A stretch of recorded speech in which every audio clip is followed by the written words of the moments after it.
தமிழ் உறவுகளுக்கு வணக்கம். 2026 இதை யோசித்து வாக்களியுங்கள். 2026 இதை யோசித்து வாக்களியுங்கள் என்ற தலைப்பில் இந்த காணொளியை நாம் காண்கிறோம். 2026ஆம் ஆண்டு தமிழக சட்டப்பேரவை தேர்தல் நடைபெறுகிறது. வாக்காளர்கள் வாக்களிக்கும் பொழுது சற்று யோசித்து வாக்களிக்க வேண்டும் என்று கேட்டுக்கொள்கிறோம். 2021ஆம் ஆண்டு திமுக ஆட்சியை பிடித்தது. நூலிலையில்தான் திமுக ஆட்சியை பிடித்தது. நம் அனைவருக்குமே தெரியும்.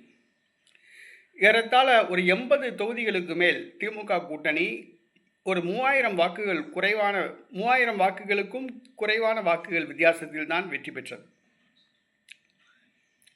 திமுக கூட்டணியை எதிர்த்து அதிமுக பாஜக சற்று அதிகமாக வேலை பார்த்திருந்தால் 2021ஆம் ஆண்டு நடைபெற்ற தேர்தலில் அதிமுக ஆட்சியை தக்க வைத்துக் கொண்டிருக்கும். ஆனால் 2021ஆம் ஆண்டு நடைபெற்ற தமிழக சட்டப்பேரவை தேர்தலில் திமுக வாக்குறுதி கொடுத்தது தேர்தல் அறிக்கை. அந்த தேர்தல் அறிக்கையில் கூறியதன்படி நீட் தேர்வு ஒழிக்கப்படவில்லை. நீட் தேர்வு கண்டிப்பாக ஒழிப்போம், அதன் ரகசியம் எங்களுக்குத்தான் தெரியும் என்று கூறினார்கள். ஆனால் சட்டசபையில் தீர்மானத்தை நிறைவேற்றி மத்திய அரசுக்கு அனுப்பினார்கள். ஒரு கையெழுத்து இயக்கம் நடத்தி மத்திய அரசுக்கு அனுப்பினார்கள். இதுதான் ரகசியமா? கேட்டால் மத்திய அரசுதான் அதை செய்ய வேண்டும் என்று தப்பித்துக் கொண்டுள்ளார்கள். அடுத்ததாக அரசு ஊழியர்களுக்கு பழைய ஓய்வூதிய திட்டம் நடைமுறைப்படுத்தப்படும் என்று சொன்னார்கள். தற்பொழுது அது பற்றி பேசவே இல்லை.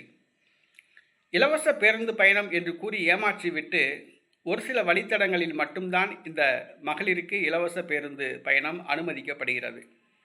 அனைவருக்கும் மகளிர் உரிமை தொகை என்று கூறிவிட்டு தகுதியுள்ள மகளிருக்குத்தான் என்று கூறி தகுதியை நிர்ணயித்து மகளிர் உரிமை தொகை வழங்கப்படுகிறது. இதனால் பல மகளிர் பாதிக்கப்பட்டுள்ளனர். அதே போன்று மாதாந்திர மின் கணக்கீட்டு முறை நடைமுறைப்படுத்தப்படும் என்று கூறி 3.5 ஆண்டுகாலம் ஆட்சிக்கு வந்து 3.5 ஆண்டுகாலம் ஆகிவிட்டது. இதுவரைக்கும் திமுக அரசாங்கம் அந்த மாதாந்திர மின் கணக்கீடு முறையை நடைமுறைப்படுத்தப்படவே இல்லை. வருடத்திற்கு 100 நாட்கள் சட்டசபையை கூட்டுவோம் என்று கூறிவிட்டு இப்போது வருடத்திற்கு 15 நாட்கள் தான் தமிழக சட்டசபை கூட்டத்தையே திமுக நடத்துகிறது. இந்த 3.5 ஆண்டு காலமாக திமுக ஆட்சியில் திமுக எம்எல்ஏக்கள், எம்பிக்கள் மற்றும் அமைச்சர்கள் தான் சொத்து சேர்த்துள்ளனர். தமிழக கஜானாவை காலியாக்கிவிட்டனர். கோடி கோடியாக சொத்து சேர்த்துள்ளனர். தமிழக அரசு உலக வங்கி உள்ளிட்ட பலரிடம் கடன் வாங்கி அந்த கடனை திமுக காரர்களே கொள்ளையடித்துள்ளார்கள். இந்த 3.5 ஆண்டு கால ஆட்சியில் திமுக இளைஞர்களுக்கோ, மாணவருக்கோ, மகளிருக்கோ, இளம்பெண்ணுக்கோ யாருக்குமே சொல்லிக்கொள்ளும்படியான எந்த ஒரு திட்டத்தையுமே கொண்டு வரவில்லை. மாணவர்களுக்கு வழங்கப்பட்ட அந்த இலவச சைக்கிள் திட்டத்தில் பயங்கரமான ஒரு முறைகேடு, ஊழல். மாணவர்களுக்கு வழங்கப்படுகிற சத்துணவில் முட்டை கொள்முதலில் ஊழல், அரிசி கொள்முதலில் ஊழல், காலை உணவு தயாரிக்கும் ஒப்பந்ததாரர்களிடம் கமிஷன். மாணவர்களுக்கு இலவச லேப்டாப் 3.5 ஆண்டு காலமாக வழங்கப்படவில்லை. பள்ளி மாணவர்களுக்கு அரசு வழங்கும் ஸ்காலர்ஷிப் நிறுத்தப்பட்டுள்ளது. அதே போன்று தமிழ்நாட்டிலே சாலைகள் போடப்படவில்லை, நீர்நிலைகள் தூர்வாரப்படவில்லை. தமிழ்நாட்டில் உள்ள மலைகளெல்லாம் வெட்டி எடுக்கப்பட்டு அயல் மாநிலங்களுக்கு கடத்தப்படுகின்றன. ஆற்று மணல் கடத்தப்படுகிறது. ஆக ஒவ்வொரு துறையிலும் திமுக ஊழல் செய்து கொண்டிருக்கிறது. தமிழ்நாட்டிலே மதுக்கடைகளை திறந்துவிட்டு சாராயத்தை ஆறு போல ஓடவிட்டுள்ளது. கள்ளச்சாராயம் பெருகிவிட்டது. கஞ்சா புழக்கம் அதிகமாகிவிட்டது. பாலியல் பிரச்சனைகள் தமிழ்நாட்டிலே திமுக ஆட்சியில் அதிகமாகிவிட்டது. இதை செய்வதே திமுக காரர்கள் தான். கொலை, களவு, கற்பழிப்பு, வழிப்பறி ஆகியவை திமுக ஆட்சியில் அதிகமாகிவிட்டது. இதை செய்வதும் திமுக காரர்கள் தான். ஆக இந்த திமுக ஆட்சி 3.5 ஆண்டு காலம் ஆட்சி மக்கள் விரோத ஆட்சி. இந்த திமுக ஆட்சியில் மக்களுக்கு உருப்படியான திட்டங்கள் எதுவுமே கொண்டு வரப்படவில்லை. பள்ளி கட்டிடங்கள் கட்டப்படவில்லை. அரசு கட்டிடங்கள் புதுப்பிக்கப்படவில்லை. தரமற்ற கல்வி, தரமற்ற மருத்துவ சேவை.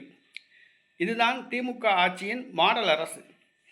திமுக மாடல் அரசு என்று சொன்னார்கள். ஆனால் திமுக மாடல் அரசு கிடையாது. திராவிட மாடல் அரசு என்று சொன்னார்கள். இது திராவிட மாடல் அரசு கிடையாது, வெங்காய மாடல் அரசு.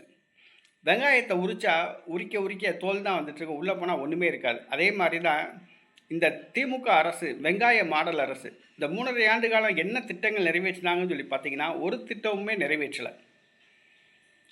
கூட்டணி பலத்தால் வெற்றி பெற்றாங்க. இப்போ நடைபெற்று முடிந்த 40 தொகுதிகளிலும் கூட வெற்றி பெற்றாலும் கூட 15% வாக்குகளை திமுக இழந்துள்ளது என்பதனை புரிந்து கொள்ள வேண்டும். அடுத்து நடைபெறவுள்ள தமிழக சட்டப்பேரவை தேர்தலில் திமுகவுக்கு மக்கள் வாக்களிக்க வேண்டுமா, வாக்களிக்க கூடாதா என்பதை யோசித்து பாருங்கள். இப்பொழுது சொன்ன இந்த தகவல்களை எல்லாம் கொஞ்சம் அலசி ஆராய்ந்து பாருங்கள். திமுக ஆட்சிக்கு வந்தால் உங்களுக்கு ஏதாவது லாபம் உண்டா, உங்களுக்கு ஏதாவது திமுக அரசால் பயன் உண்டா என்பதை யோசித்து பாருங்கள்.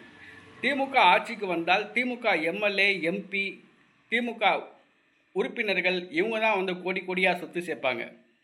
மக்களுக்கு எந்தவித நலத்திட்டங்களுமே கொண்டு வர சேர்க்க மாட்டாங்க.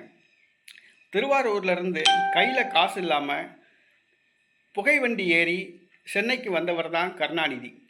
டிக்கெட் எடுக்காமல் திருட்டு ரயில் ஏறி சென்னைக்கு வந்தவர் தான் கருணாநிதி. இன்றைக்கி கருணாநிதி குடும்பம் கோடி கோடியான சொத்து, எங்கே சொத்து இருக்குன்னே பார்க்க முடியல.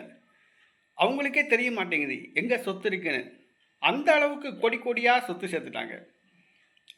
கருணாநிதி குடும்பம் மு.க. ஸ்டாலின், மு.க. செல்வம், மு.க. தமிழரசு, கனிமொழி, அதே போன்று ராசாத்தி அம்மாள் குடும்பத்தை சார்ந்தவர்கள், மு.க. முத்து குடும்பத்தை சார்ந்தவர்கள், முரசொலி மாறன் குடும்பத்தை சார்ந்தவர்கள், தயாநிதி மாறன், கலாநிதி மாறன் குடும்பத்தை சார்ந்தவர்கள் கோடி கோடியான சொத்து சேர்த்துட்டாங்க. திமுக அமைச்சர்கள் பாருங்கள், சாத்தூர் ராமச்சந்திரன், கே.என். நேரு, அனிதா ராதாகிருஷ்ணன், கீதா ஜீவன், சேகர் பாபு உள்ளிட்ட பலர் கோடி கோடியான சொத்துக்களை சேர்த்துருக்காங்க. கொஞ்சம் யோசிச்சு பாருங்கள். இந்த திமுக ஆட்சி வேணுமா, இந்த திமுக ஆட்சி தொடர வேண்டுமா என்பதை 2016 தமிழக வாக்காளர்கள் யோசித்து வாக்களிக்கணும். தயவு செஞ்சு ஓட்டு போடாமல் போயிடாதீங்க. நீங்கள் ஓட்டு போடாமல் போகிறது அநீதிக்கு பக்கபலமாக, அநீதிக்கு மறைவாக ஆதரிக்கிற மாதிரி அர்த்தம். உங்களுக்கு கொடுக்கப்பட்ட ஓட்டுச்சீட்டை பயன்படுத்துங்க, ஒரு விரல் புரட்சி நடத்துங்க. இந்த திமுக ஆட்சி வேணுமா வேணாமா என்பதை நீங்களே முடிவு செய்து இந்த 2026 சட்டசபை தேர்தலில் தமிழக மக்கள் வாக்களிக்க வேண்டும் என்று கேட்டுக்கொள்கிறோம்.